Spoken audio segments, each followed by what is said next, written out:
Hello and welcome back dear students. आज हम लोग का क्लास जो है बहुत ही इंपॉर्टेंट होने वाला है क्योंकि आज हम लोग पढ़ने वाले हैं बायोमोलिक्यूल्स में डाइसैकेराइड्स का स्ट्रक्चर्स। आज हम लोग बहुत सारी प्रॉपर्टीज को डिस्कस करने वाले हैं। डाइसैकेराइड्स क्या होता है से लेकर के उसमें सुक्रोज का स्ट्रक्चर।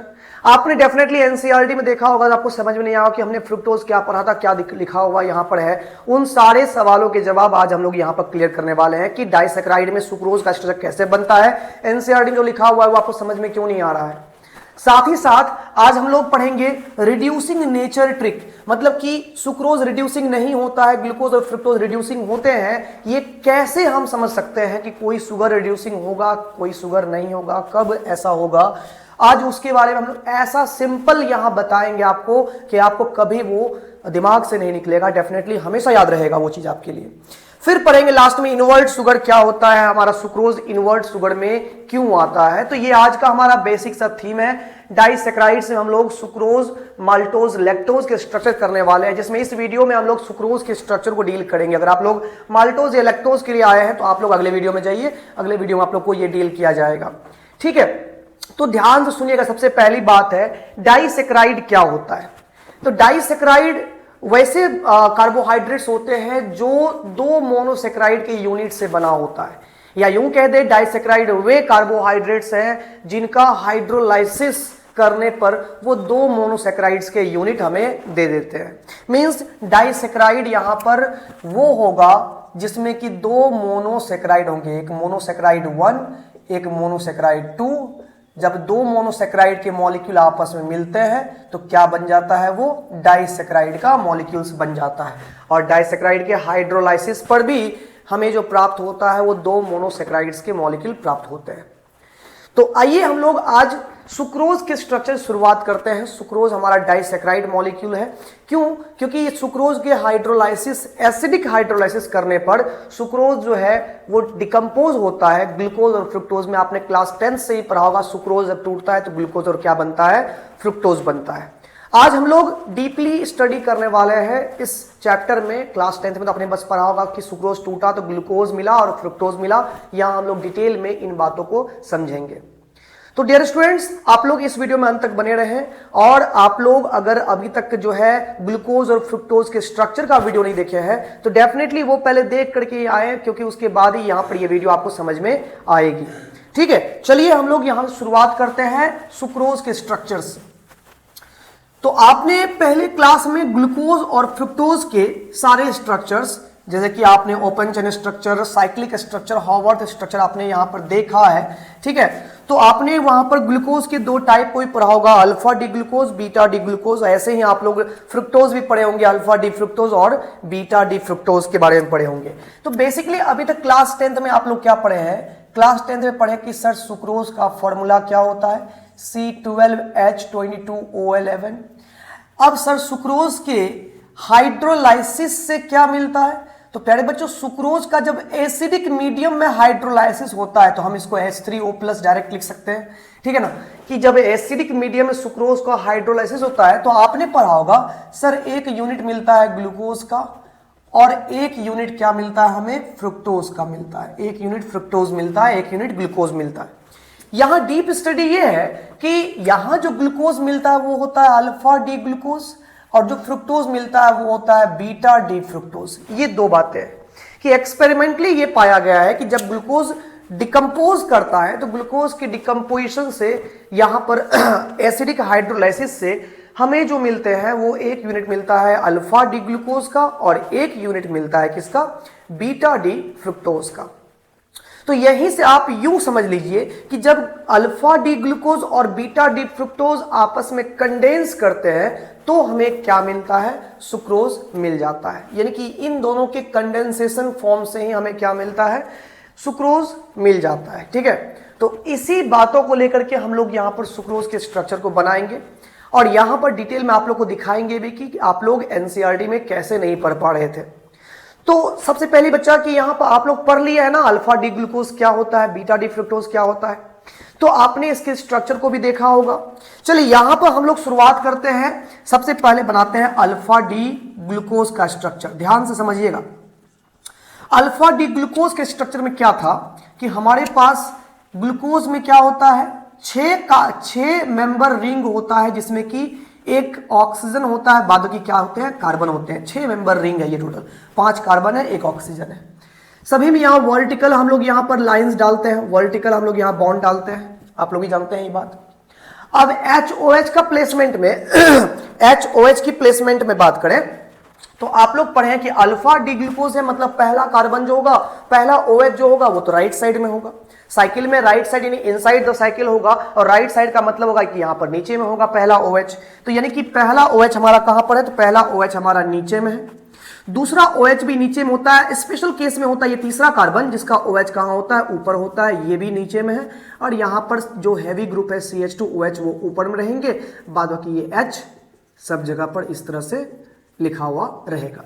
ये सिंपल सा कितना बढ़िया से बना लिए, पहला OH नीचे में, दूसरा भी OH नीचे में, तीसरा OH यहाँ पर, तीसरा कार्बन स्पेशल है जिसका OH ऊपर में रहता है, चौथा भी नीचे में, पांचवा CH2OH ग्रुप ऊपर में ही रहता है, ठीक है ना। तो ये किसका स्ट्रक्चर है, ये है अल्फा डी ग्लूकोज का स्ट्रक्चर। वही अगर हम बीटा डी फ्रुक्टोज की बात करें तो बीटा डी फ्रुक्टोज का स्ट्रक्चर, फ्रुक्टोज क्या होता है, तो फ्रुक्टोज 5 मेंबर यहाँ पर 5 मेंबर रिंग होता है, फ्रुक्टोज 5 मेंबर यहाँ पर रिंग होता है, जिसमें कि हमारा एक जो है वो तो ऑक्सीजन ही है, आप सब जानते हैं ये ऑक्सीजन है, बाद बाकी यहाँ पर हमारा वर्टिकल बॉन्ड्स है। अब वर्टिकल बॉन्ड्स में आप लोग बीटा डी फ्रुक्टोज पर रहे तो बीटा का मतलब क्या हो गया, बीटा का मतलब हो गया फर्स्ट OH कहां पर, लेफ्ट साइड में, लेफ्ट का मतलब यहां पर कहां पर, ऊपर वाले साइड में होगा यहां पर, यानी कि फर्स्ट OH हमारा ऊपर साइड में होगा, इस जगह पर यहां पर CH2OH होता है, दूसरा भी OH हमारा ऊपर में होगा, तीसरा OH कहां होगा हमारा, नीचे में होगा। और इस जगह पर याद रखिएगा कि CH2OH जो है ये 2 CH2OH प्रेजेंट होता है, और याद रखिएगा ये हमेशा बीटा में कहां रहता है, बीटा वाले में ये अक्रॉस में रहता है, यानी कि अगर ये नीचे में है तो यहाँ पर कहां रहेगा, ऊपर में रहेगा, CH2OH यहाँ पर ऊपर में रहेगा। बाद की यहाँ पर भी हमारा क्या है, OH प्रेजेंट है, यहाँ पर H, यहाँ पर H, ठीक है। तो इस तरह से हमारा जो यहाँ पर जो है हमारा H प्रेजेंट है, यहाँ पर क्या है हमारा H प्रेजेंट है। तो यहाँ पर इस जगह पर इस तरह से हम लोग अल्फा डी ग्लूकोज और बीटा डी फ्रुक्टोज का हम लोग स्ट्रक्चर देखें, ये होता है। अब एक बात यहाँ पर याद रखिएगा, यहाँ पर सबसे पहली बात है, यहाँ पर पॉइंट यहाँ ये बना रहे हैं कि जब सुक्रोज बनता है ना अल्फा डी ग्लूकोज और बीटा डी फ्रुक्टोज से कंडेंसेशन से, तो हमेशा याद रखिएगा कि सुक्रोज में ग्लूकोज का पहला कार्बन का OH और फ्रुक्टोज का दूसरा कार्बन, ये देखिए फ्रुक्टोज में ये हमारा पहला कार्बन है और ये हमारा दूसरा कार्बन है, ग्लूकोज में ये हमारा पहला कार्बन है, ये दूसरा, तीसरा, चौथा, पांचवा, छठा, है ना। यहां पर 1 2 3 4 5 और ये 6, है ना। तो इस तरह से ग्लूकोज का पहला कार्बन से जो OH जुड़ा हुआ है वो देखिए अच्छे से, फ्रुक्टोज का दूसरा कार्बन जो OH जुड़ा हुआ है वो देखिए अच्छे से, ये दोनों आपस में कंडेंस करता है। सबसे पहली बात है सुक्रोज बनता कैसे है, तो सुक्रोज बनता है, फॉर्मेशन ऑफ सुक्रोज की बात करें, फॉर्मेशन ऑफ, ये देखिए पॉइंट वाइज एकदम अच्छे से देखते जाइए, फॉर्मेशन ऑफ सुक्रोज की बात करें तो यहां पर क्या है, फर्स्ट कार्बन से जुड़ा हुआ जो OH है किसका, तो अल्फा डी ग्लूकोज का, एंड सेकेंड कार्बन जो है उससे जुड़ा हुआ जो OH है किसका, बीटा डी फ्रुक्टोज का। ये दोनों कंडेंस होते हैं, आर कंडेंस्ड, और कंडेंसेशन के बाद जो है वाटर मॉलिक्यूल यहां से एलिमिनेट होता है, जिसके बाद सुक्रोज बनता है, and condense and sucrose is formed by eliminating या by expelling an H2O molecule. एक H2O मॉलिक्यूल यहां से रिलीज करके जो है यहां पर सुक्रोज फॉर्म होता है। तो ध्यान रखिएगा, बस यही पॉइंट आप लोग याद रखिएगा कि अल्फा डी ग्लूकोज का पहला कार्बन का जुड़ा हुआ OH और बीटा डी फ्रुक्टोज का दूसरा कार्बन जुड़ा हुआ OH, ये दोनों आपस में कंडेंस करता है, और कंडेंस करने के बाद ये वाटर मॉलिक्यूल यहां से रिलीज करता है, और रिलीज करने के बाद ये सुक्रोज बन जाता है। अब एक मेरे पास दुविधा है, दुविधा क्या है दुविधा ये है कि सर यहां पर इसका OH तो ठीक है राइट साइड में, लेकिन जब ये कंडेंस करने आएगा तो इसका भी तो OH राइट साइड में है, तो यहां पर दिक्कत वाली बात है। ये तो ऐसे ही हो गया कि कंडेंसेशन होने वाला था, इसका OH यहाँ पर है, इसका OH यहाँ पर है, अब इसका भी राइट साइड में OH है, इसका भी राइट साइड में OH है, कैसे यहाँ पर कंडेंस करेगा? इसका OH इसके पीछे से यहाँ अटैक कर रहा है, नहीं। तो जरूरी क्या है? जरूरी है कि इसके स्ट्रक्चर को फ्लिप किया जाए, नहीं फ्लिप करेगा तब तो दोनों का OH मिलेगा, तब ना वाटर मॉलिक्यूल यहां से रिलीज होगा। तो यहां पर क्या किया गया है, सुक्रोज में फ्रुक्टोज के स्ट्रक्चर में इसके स्ट्रक्चर को जो है वो फ्लिप किया गया है, यानी जिस एक्सिस पर ये दोनों आपस में कंबाइन करेंगे उसी एक्सिस के मुताबिक 180 डिग्री एंगल पर इसको फ्लिप कर दिया गया। इस तरह से फ्लिप करने के बाद इसका सेकेंड कार्बन और इसका फर्स्ट कार्बन ये दोनों आमने सामने होगा और आसानी से बॉन्डिंग यहां पर हो पाएगा। तो दूसरा ट्रिक ये है यहां पर कि flip the structure of beta D fructose on its axis by 180 degree, यानी कि 180 डिग्री से हमें क्या करना है, बीटा डी फ्रुक्टोज के स्ट्रक्चर को हम लोगों को फ्लिप करना है। फ्लिप करना है मैंने पूरा फ्लिप कर देना है। अब जब स्ट्रक्चर फ्लिप करिएगा तो उनके सारे बॉन्ड्स भी फ्लिप हो जाएंगे, स्ट्रक्चर फ्लिप करिएगा तो ये सारे बॉन्ड भी फ्लिप हो जाएंगे, माने कि जो जहां पर वहीं पर वो फ्लिप हो जाएगा और तब बनेगा हमारा ये सुक्रोज का स्ट्रक्चर। तो अच्छे से आप देखिए समझिए यहां पर, इसलिए आप लोग को वो उल्टा नजर आ रहा होगा एनसीईआरटी में कि एनसीईआरटी में डायरेक्ट ये उल्टा कर दिया गया, लेकिन याद रखिएगा जब इसको फ्लिप करेंगे 180 के एंगल से तो स्ट्रक्चर को भी फ्लिप करना होगा। दैट मीन्स हमारा ग्लूकोज जो है वो वैसा ही रहेगा, ये हमारा ग्लूकोज था, ये हमारा ग्लूकोज का स्ट्रक्चर है, देख रहे हो ना, ये हमारा ग्लूकोज का स्ट्रक्चर यहां पर है, इसका H यहां पर OH OH H ये ठीक है CH2OH, ये हमारा अल्फा डी ग्लूकोज है। और बीटा डी फ्रुक्टोज को जब हम लोग फ्लिप करेंगे तो फ्लिप करने के बाद क्या होगा, ये पेंटागन जो चेन है वो तो पेंटागन ही रह जाएगा, नहीं ये तो वैसा का वैसा रहेगा, ठीक है, इसमें कोई बदलाव नहीं है। बदलाव किसमें होगा, फ्लिप करेंगे, यानी कि जिस इसका जो दूसरा कार्बन यहां देख रहे हो ना राइट साइड में, हम इस बार दूसरा कार्बन ला रहे हैं आप लेफ्ट साइड में और ये कहलाएगा 2 डैश, क्या कहलाएगा 2 डैश कहलाएगा। अब देखिए यहां पर CH2OH नीचे में है दूसरे कार्बन से, फ्लिप करना है तो CH2OH कहां जाएगा, ऊपर में, CH2OH यहां ऊपर में और इसका OH नीचे में। यहां पर देखिएगा H नीचे में है तो H ऊपर में जाएगा, OH नीचे में, H यहां पर OH नीचे में है तो OH ऊपर में H नीचे में, और जैसा कि पता है कि ये अपोजिट में है तो CH2OH नीचे में और यहां पर ये ऊपर में आ जाएगा, सॉरी यहां पर क्या है H यहां पर ऊपर में आ जाएगा, ठीक है। तो ये हमारा हो गया फ्लिप्ड स्ट्रक्चर। अब ये कहलाएगा हमारा यहां पर 1 डैश 2 डैश, ये 3 डैश, ये 4 डैश, 5 डैश और ये 6 डैश कहलाएगा, इस तरह से। तो ऐसे आपको कंडेंस करते वक्त फ्रुक्टोज के स्ट्रक्चर को उसके एक्सिस पर 180 डिग्री के एंगल पर फ्लिप कर देना है। फ्लिप करेंगे तो सारे बॉन्ड्स भी फ्लिप हो जाएंगे, सबको फ्लिप कर दिए, और तब जाकर के जब ये कंडेंस होगा तो कंडेंसेशन के बाद देखिए गौर से यहां पर ये OH और ये H यहां पर ये हमारा क्या होगा, और सॉरी यहां पर जो है इसका OH ऐसे लिख देते हैं, ये हमारा हो गया O और H, ठीक है ना। ये इस तरह से यहां से H2O मॉलिक्यूल हमारा रिमूव होगा यहां पर, और तब एक लिंकेज तैयार होगा। यहां पर देखोगे कार्बन नंबर 1 और कार्बन नंबर 2 डैश के बीच में ऑक्सीजन का यहां पर लिंकेज तैयार होगा, जिसे हम लोग ग्लाइकोसाइडिक लिंकेज बोलते हैं। तो आप लोग पहले ये स्ट्रक्चर बना दोगे, फिर यहां पर एरो देके लिखा दोगे कि हमने H2O मॉलिक्यूल यहां से रिमूव कर दिया है, और रिमूव करने के बाद तब जो हमारा स्ट्रक्चर मिलेगा वो मिल जाएगा इस तरह से। यहां से H2O मॉलिक्यूल यहां से रिमूव होगा, रिमूव होने के बाद यहां पर ये जो है हमारा ऑक्सीजन से यहां पर ये लिंकेज तैयार हो जाएगा। इस लिंकेज को ही हम लोग क्या बोलते हैं, इसी लिंकेज को हम लोग बोलते हैं ग्लाइकोसाइडिक लिंकेज। ग्लाइकोसाइडिक लिंकेज इसको हम लोग कहते हैं। क्या कोई दिक्कत यहां तक? तो यही जो स्ट्रक्चर हमारा मिला, ये स्ट्रक्चर क्या मिला हमें, स्ट्रक्चर ऑफ सुक्रोज। क्या मिला, स्ट्रक्चर ऑफ सुक्रोज, यहां पर हमें ये प्राप्त हुआ। तो क्या स्ट्रक्चर ऑफ सुक्रोज बनाना सीखे? स्ट्रक्चर ऑफ सुक्रोज में कुछ नहीं करना है, आपको अल्फा डी ग्लूकोज लेना है, सामने में बीटा डी फ्रुक्टोज लेना है, लेकिन बीटा डी फ्रुक्टोज को 180 डिग्री पर आपको फ्लिप कर देना है उसके एक्सिस पर। जब उसको फ्लिप करोगे तो उसके सारे बॉन्ड्स फ्लिप हो जाएंगे और तब आपको उसके ग्लूकोज के फर्स्ट कार्बन का OH और फ्रुक्टोज के सेकेंड कार्बन का OH को आपको वहां पर क्या कहते हैं उससे H2O मॉलिक्यूल को रिमूव करना है, एलिमिनेट करना है और वहां से तैयार होगा ग्लाइकोसाइडिक लिंकेज और तब जो बनेगा हमारा स्ट्रक्चर किसका बनेगा, सुक्रोज का स्ट्रक्चर वहां पर बन जाएगा।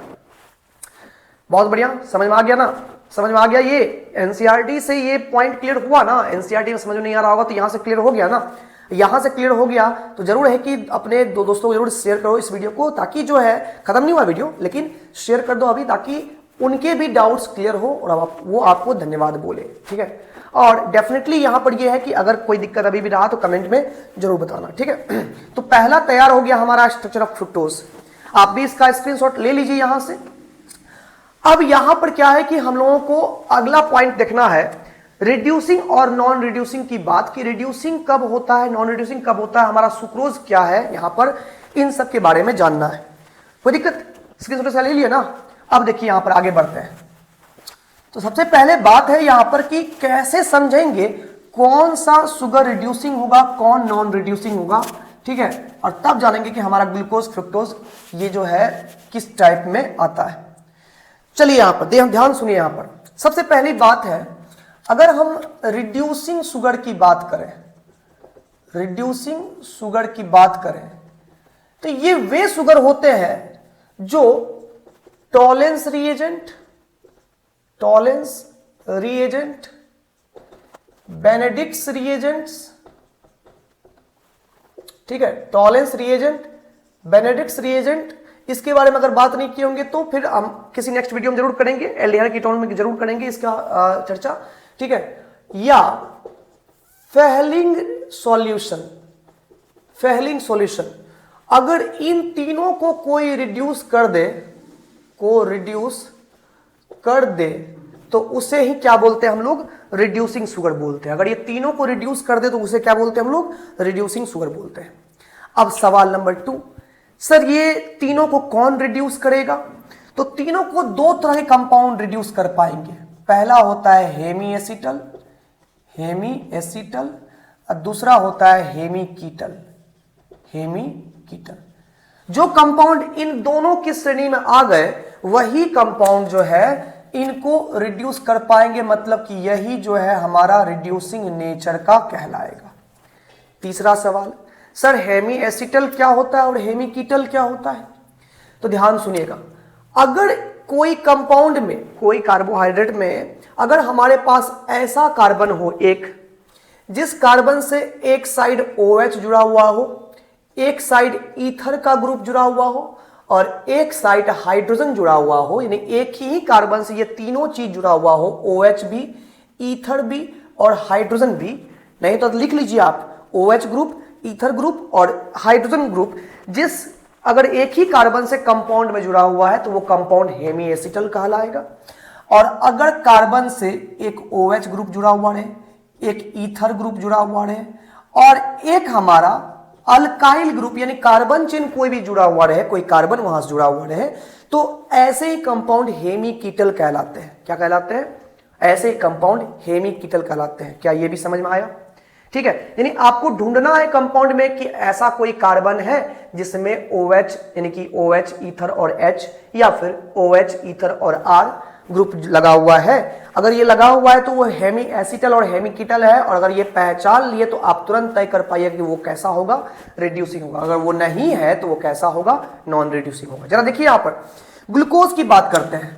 ग्लूकोज का आप ये कार्बन देखिए यहां पर, इसमें H लगा हुआ है, OH भी लगा हुआ है और देखिए जरा सा OR लगा हुआ है, ईथर ग्रुप ये हो गया, नहीं इससे ऑक्सीजन उससे उधर से कार्बन OR हो गया ना। तो यानी यहां पर H, OH और ये O है, तो यानी ग्लूकोज हमारा कैसा होगा, हेमी एसिटल हो जाएगा। ये ग्लूकोज हमारा हेमी एसिटल है एंड दैट्स व्हाई ये कैसा शुगर कहलाएगा, रिड्यूसिंग शुगर कहलाएगा। ठीक है, फ्रुक्टोज की बात करिए जरा सा। फ्रुक्टोज के आप इस कार्बन को देखिए यहां पर, इसमें OH ग्रुप लगा हुआ है, ईथर ग्रुप भी लगा हुआ है हमारा, नहीं, और यहां पर देखिएगा इससे कार्बन लगा हुआ है यानी कि R ग्रुप यहां पर लगा हुआ है। ये तीनों बातें यहां पर प्रेजेंट है, इसलिए फ्रुक्टोज हमारा एक हेमी कीटल है और हेमिकीटल है तो ये भी कैसा है, रिड्यूसिंग के कैटेगरी में ही आ रहा है। बोलिए हाँ या ना।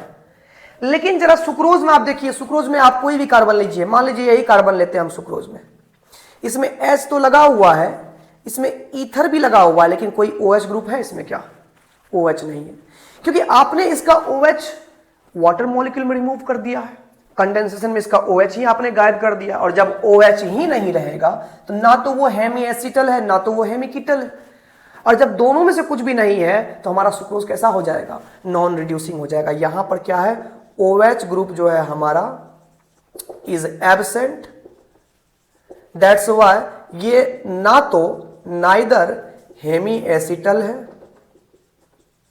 नॉर हेमिकीटल है, ये ना तो हेमिकीटल है, और इसीलिए ये कैसा है, नॉन रिड्यूसिंग शुगर है। इसलिए कैसा शुगर है, नॉन रिड्यूसिंग शुगर है। तो क्या अब आप किसी भी स्ट्रक्चर में पता लगा सकते हैं ना कि वो रिड्यूसिंग है कि नॉन रिड्यूसिंग है, तो बड़ी आसानी से अगर आपको स्ट्रक्चर मालूम रहेगा तो आप तय कर सकते हैं कौन इसमें रिड्यूसिंग है कौन इसमें नॉन रिड्यूसिंग है। क्या यहां तक क्लियर है पूरा? अब यहां का लास्ट पार्ट है, इस वीडियो का लास्ट पार्ट ये है कि हम लोग इनवर्ट शुगर किसे कहते हैं, कैसे पता करें इनवर्ट शुगर। तो हम लोग का अंतिम टॉपिक है, अंतिम पॉइंट है इनवर्ट शुगर। ठीक है, आप लोग को आई होप यहां तक क्लियर हो चुका होगा। ठीक है, अगर आप लोग स्क्रीनशॉट नहीं ले पाए हैं तो वीडियो को थोड़ा सा पीछे करके स्क्रीनशॉट ले लीजिए। लाइव वीडियो तो है नहीं, रिकॉर्डेड ही है। आप लोग तो एक बार में पढ़ते भी नहीं होंगे, रोक रोक के पढ़ते होंगे, बीच में प्यास लगता होगा पानी पीते होंगे, बीच में घर से फोन आता होगा वहां जाते होंगे। तो ऐसे क्लासेस नहीं होती हैं ऑनलाइन क्लासेस, इसलिए ऑनलाइन क्लासेस में पहला डिमेरिट यही है कि बैकलॉग लोग जानबूझ के लगाता है, ये इंपॉर्टेंट काम हो गया वो इंपॉर्टेंट काम हो गया। अब देखिए यहां पर इनवर्ट शुगर क्या होता है, इनवर्ट शुगर क्या होता है। तो इनवर्ट शुगर के को जानने के लिए सबसे पहले यहां पर जानिए आप कि हम लोग ये तो जानते हैं कि सर सुक्रोज जो है जब इसका एसिडिक हाइड्रोलाइसिस होता है तो ये ग्लूकोज देता है, वो भी अल्फा डी ग्लूकोज, और फ्रुक्टोज देता है वो भी बीटा डी फ्रुक्टोज, है ना, देता है ना। तो ये हमारा अल्फा डी ग्लूकोज है और ये हमारा बीटा डी फ्रुक्टोज है ना। अब एक बात ध्यान दीजिएगा, एक्सपेरिमेंट से ऐसा देखा गया है कि जब एक कंटेनर में हमारे पास ग्लूकोज भरे हुए रहते हैं, इस तरह से ग्लूकोज भरे हुए हैं, तो ग्लूकोज अगर इसमें प्रेजेंट होता है, ये ग्लूकोज का सॉल्यूशन हमारा है, प्योर ग्लूकोज इसमें है, तब यहां पर अगर इसके थ्रू प्लेन पोलराइज लाइट जो है जब यहां पर पास किया जाता है, पीपीएल को जब यहां से पास करवाया जाता है, तो ये ग्लूकोज जो है इस पीपीएल को 66.5 डिग्री से 66.5 डिग्री से, वो भी क्लॉकवाइज 66.5 डिग्री से, वो भी प्लस का मतलब क्या हो गया, क्लॉकवाइज, ये पीपीएल को रोटेट करवाता है। ऐसा देखा गया कि ग्लूकोज का प्योर सॉल्यूशन पीपीएल के प्लेन को 66.5 डिग्री से ये क्लॉकवाइज रोटेट कराता है। लेकिन यह भी देखा गया है कि जब सुक्रोज का हाइड्रोलाइसिस होता है, एसिडिक हाइड्रोलाइसिस, तो उसमें ग्लूकोज और फ्रुक्टोज का एक मिक्सचर हमारे पास तैयार होता है। इस मिक्सचर की बात करें तो ये मिक्सचर से जब पीपीएल को पास कराया गया तो ध्यान दीजिए इसमें क्या होता है। पहली बात, अल्फा डी ग्लूकोज की प्रॉपर्टी है कि अगर अल्फा डी ग्लूकोज से पीपीएल को पास करवाया जाए ना, तो अल्फा डी ग्लूकोज से जब पीपीएल को पास करवाते हैं तो ये पीपीएल के प्लेन को राइट साइड में रोटेट करता है और वो होता है प्लस 52.5 डिग्री से।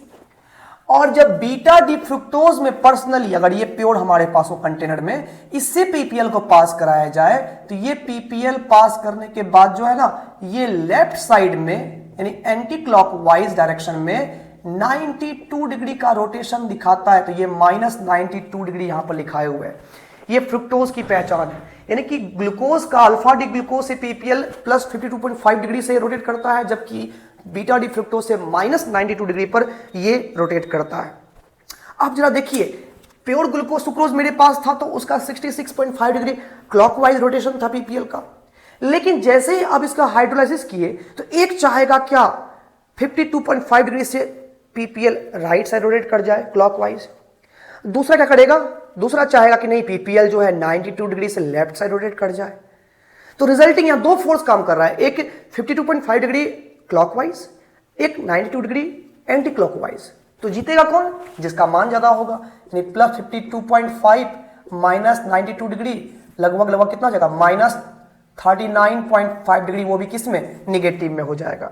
यानी कि रिजल्टिंग क्या होगा? हमारा पीपीएल जो है, जो सुक्रोज, प्योर सुक्रोज में हमारा पीपीएल राइट साइड घूम रहा था 66.5 डिग्री से, वो एक अच्छा खासा डेविएशन दिखाई देगा उसमें 39.5 डिग्री, वो भी निगेटिव साइड में, एंटी क्लॉकवाइज साइड में। हाइड्रोलाइसिस के बाद जब सुक्रोज का हाइड्रोलाइसिस होगा, फिर पीपीएल जब पास कराएंगे तो उसमें हम देखेंगे पीपीएल का प्लेन जस्ट रिवर्स हो गया, रिवर्स, उल्टा हो गया।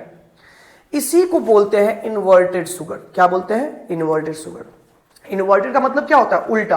पहले पीपीएल सुक्रोज जो है, पहले पीपीएल को राइट साइड में रोटेट करवा रहा था, लेकिन जैसे ही हाइड्रोलाइसिस हो गया तो अब वो मिक्सचर जो है वो पीपीएल को लेफ्ट में रोटेट करा रहा है। तो पीपीएल का जो ऑप्टिकल रोटेशन था वो सीधे उल्टा हो गया। दैट्स वाई सुक्रोज यहां पर इन्वर्टेड शुगर कहलाता है। या ऐसे सारे शुगर जिसमें कि ये देखने को मिलता है कि पहले वो पीपीएल को जिस तरफ रोटेट कर रहा था, बाद में हाइड्रोलाइसिस के बाद पीपीएल अपोजिट डायरेक्शन में रोटेट कर रहा है, तो उनको हम लोग क्या बोलेंगे? इन्वर्टेड शुगर बोलेंगे। यहाँ पर सुक्रोज किसका एग्जांपल में आ गया? Inverted sugar. कैसे मालूम पड़ा? तो बाय द एक्सपेरिमेंट। एक्सपेरिमेंट में ये देखा गया कि जो यहाँ पर सुक्रोज का रोटेशन था, सुक्रोज के थ्रू पीपीएल का रोटेशन था, जो वो हाइड्रोलाइसिस के बाद जस्ट रिवर्स हो गया। दैट्स वाई ड्यू टू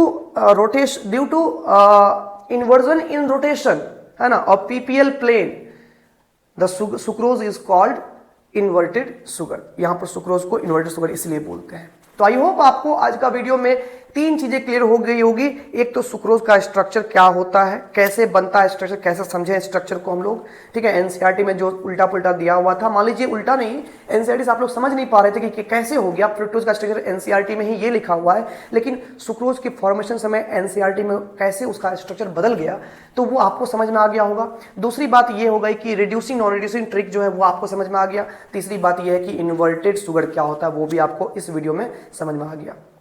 उम्मीद करते हैं कि समझ में आ गया होगा। तो सब्सक्राइब जरूर कर दो चैनल को, दोस्तों में शेयर जरूर करना, कमेंट में जरूर लिखना कि सर समझ में आ गया। मिलते हैं अगले वीडियो में। Bye bye.